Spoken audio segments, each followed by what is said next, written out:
We're here with Greg Gendell, who's serving as the bowman on Quantum Racing, the TP52 that is sailing in the 52-foot class. Greg, you've been with this program a while. You all have been very successful, won the Med Cup at least twice, is that right? Yep, that's right. And then last year you finished second in the Super Series. Kind of just tell me what is this so good about this team. You guys have been very consistent. We have been. We have good personnel, and with good personnel, you have everything on the boat developed just to the finest detail. No stone unturned, I guess you could say. So good personnel. The boat's always really well sailed, and of course, we always go pretty well with the Quantum sails.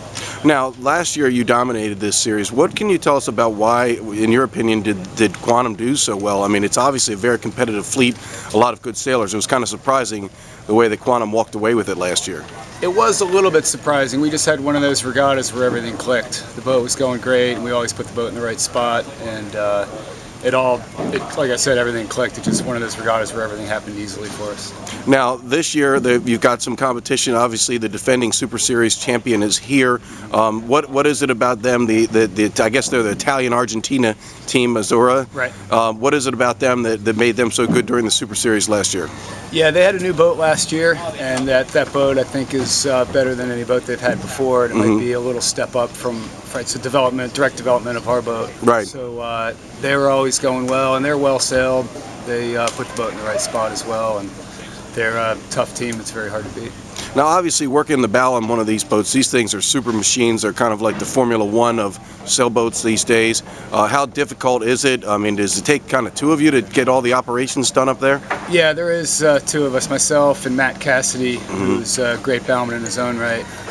The two of us work the bow, and yeah, we debrief things at the end of the day, but most of the stuff we do, we don't even have to say a word to each other. It all happens pretty easily.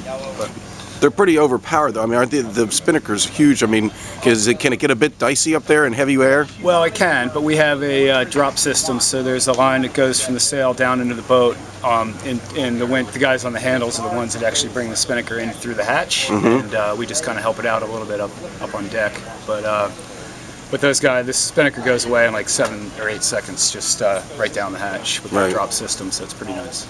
Now, Greg is from the Annapolis area, and St. Mary's grad. Yep. And you kind of got into pro sailing at an early age. Did you ever imagine that you would be still doing this to this long and have made a living with it? Never had to get a real job, did you? This is a real job. That's my wife. Yeah, it's. I'm very fortunate. I love what I do. I get to go all over the world and race on nice boats, so I feel very lucky and very fortunate. And it is, yeah, it's hard to believe, but I love what I do, and yeah, it's great. All right.